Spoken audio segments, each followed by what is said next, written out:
Pokeheads, welcome back to my channel. And in this video, I'm going to go over some cards and slabs that I'm going to be adding to my time capsule, which is a set of cards and slabs that I'm going to be keeping track of throughout the time.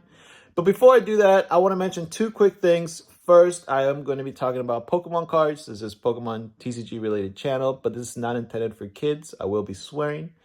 Two is that I'm going to be talking about things that I'm doing, Pokemon investing topics, but this is not financial advice, just entertainment purposes, my opinions, rambling of a madman, right? So let's get into it. Fucking degenerates. I feel like that's kind of what what Pokemon investing kind of is, but I have people watching my channel. I would always say I want to stay away from Pokemon investing topics. I think it's played out, but I want to do things right. Number one, remember, Pokemon investing, it is relatively new, 30 years compared to some of these other investing avenues, stock market, real estate, right? And stock market has compounding interest, and gradual growth. So I say all these things because I'm not here to say Pokemon investing is the best thing you can do, the number one. Definitely not it. But I'm doing these things more like as an experiment, as curiosity, and because I want to have these cards. So I want you guys to be fully aware of all of these things. I feel like a lot of people are just pumping a bunch of cards or their opinions, and they're not even buying these cards. I'm showing you guys what I'm buying, right? So I want you guys to be fully aware, full disclosure, right? So let's get into the video. And before I show you guys the cards, two topics that I want to cover. And I think these are some things that are on your guys' mind because I've seen comments on my videos before. Topic number one, do I invest in Japanese cards? Do I see Japanese cards moving as much as English cards? And yes and no. I don't, especially the slabs. So we're talking about slabs here. But I don't have regular Japanese cards from regular sets. I only have promo Japanese cards. And the Japanese market is interesting for a lot of different reasons. And you guys are here to hear my perspective, right? So I'm going to give it to you. The in the world, right?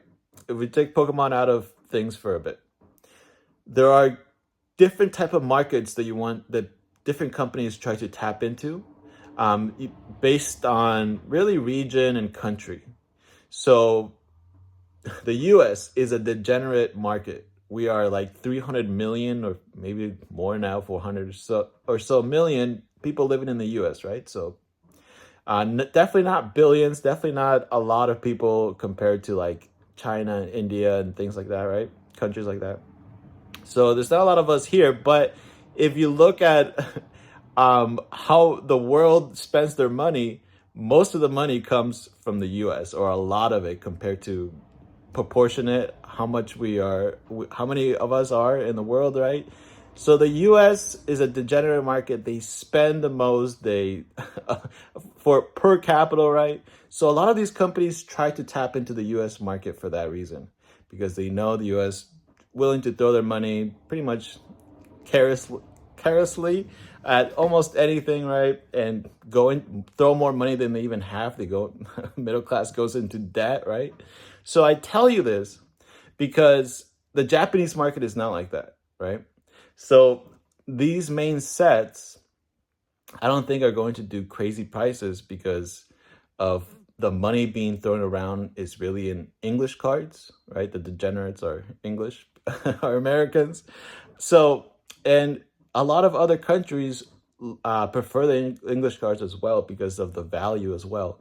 If you compare cards from English to Japanese as PSA 10, English cards hold a premium unless they're promos, especially Japanese exclusive promos, because we don't have access to them, right? And they become more rare. That's kind of why I go after them. So that's something that I want you guys to know about. Now, recently, the world has been changing. If you guys have noticed, with China has really been trying to focus in their demographic. They're like, hey, we have a lot of people. They might not spend like the US degenerates, but we can rally everyone up and have a good ecosystem here. That's kind of why some of these companies don't even try to come to the US anymore. Like some of the social medias, right? Like WeChat, if you notice, it's really big in China. It's has a lot of control there, but wasn't very successful here in the US because a lot of other things were established. Anyways, what I tell you from that is that the US market is a very sought after market that international companies try to tap into because they know of crazy amount of money being spent into it. And right now we're seeing that the US buyers are strong, right? There's a lot of them. So the demand is very strong. So that's kind of my logic of I will collect the promos because I've seen those do well and I have some of them. I have Poke Park promos. And a lot of these Japanese promos are cool because they tell a story. Like this Poke Park promo was a promoting the Poke Park, which is like a traveling park from in 2005. So it has a whole story, and these are cool. I actually didn't pay anything for these; they were thrown in a collection. The person couldn't find the price, but it turns out that if you get these graded as a 10, they're $100 each. There's 6 of them here. $600 potential if I grade them and they come back as a 10, right? So I thought that was cool. And one more thing that I've noticed, one and a half, is that I noticed blatantly YouTuber, PokeTuber, investing PokeTubers are being like, hey, buy this now before it shoots up, or these are the cards that are going to be shooting up the next couple of months, this and that. If you see any of that, fams, ignore that thing. Skip that video. These people are not even being truthful to themselves. If you know what card is going to move up, like in 100% certainty or really big certain percent, right? Then you would just be a millionaire. You would buy a bunch of copies of that card now, right? That will shoot up, and you would make a shit ton of money. Look at this. I'm crying because I need to blow my nose. Another thing is I have allergies, fams, and I make these videos for you guys. So press the like button if you haven't. Join the Discord if you haven't. So a lot of the times when I need to blow my nose and I get congested, the only escape avenue is crying, I guess. They're like, I need an exit. And it goes through here. I don't know. I'm going to keep this in the video. I never actually edit my videos. So I don't have time. Either I create these videos or don't. Anyways, now we're going to get into the cards that I'm going to be adding to the time capsule. Some raw cards and some graded cards. And I can blow my nose. So let's get into that. All right, guys. So I actually forgot to go over my top winners and top losers. So I like to keep track of my collection through an app, and it tells me what things are moving. And you guys seem to like this because I asked you guys to press the like button in the last video if you like this to keep going. So remember to press the like button, and remember if you're looking for deals on Pokemon cards from reputable sellers so you won't get scammed, check out the Discord down below. I sell on there and other reputable sells as well. So check it out. You'll be supporting the channel as well. So the first one, biggest winner, Shining Mew. This card went up good amount. I think $6 or so. I'm doing this top of my head, but this card just recently, like in the last 24 hours, went up. Awesome card. I think these Shining Pokemons are going to do well throughout the time. However, one of the biggest losers was Shining Rayquaza. So it's interesting that one shiny Pokemon is doing really well, another one's doing not so well, is losing, right? So Shining Rayquaza went down $9 in the last 24 hours or so time span. So interesting. The market is saying, okay, Rayquaza, it's priced a little too high right now. It is more than $100. I think $119 for the raw copy. No, I think Oh yeah, these were graded ones. So the slabs themselves are going down. Yep, I added them as slabs. So interesting to note.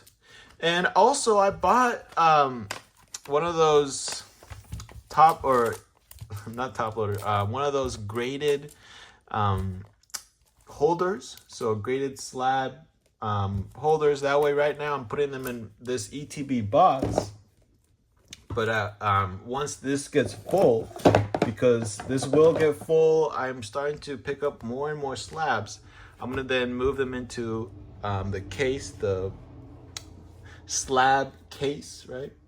All right, cards that I'm gonna be adding to the time capsule. You guys have seen me pick up some of these cards, or you guys see me picked up all these cards, right?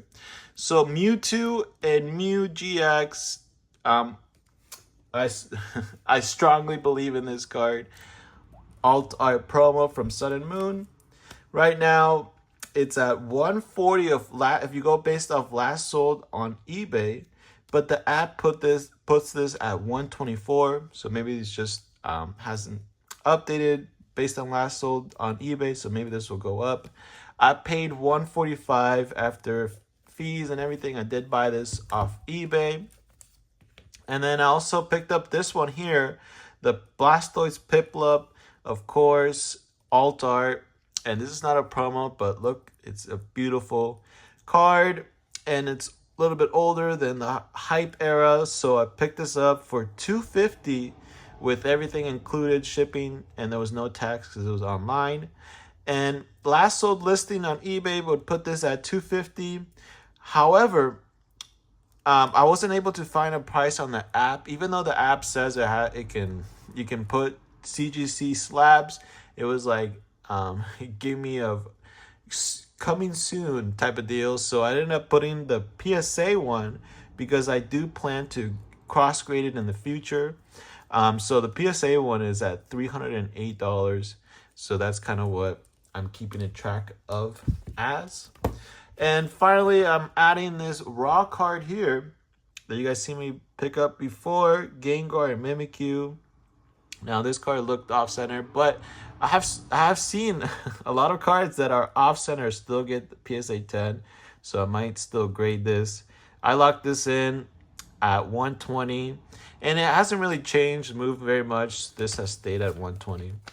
So I'm going to be adding these in right now. The time capsule with all the slabs and the raw cards is at 11,800, or a little bit shy of that, 11,700 and something, right? So I definitely have more slabs coming. We're definitely gonna be crossing the 12,000 mark soon, and maybe hopefully the $15,000 mark coming up. So appreciate you guys always support on this. Drop a like, subscribe, and head over to the Discord so you can chat with me, get awesome deals on cards, and I'll see you guys next time. Later.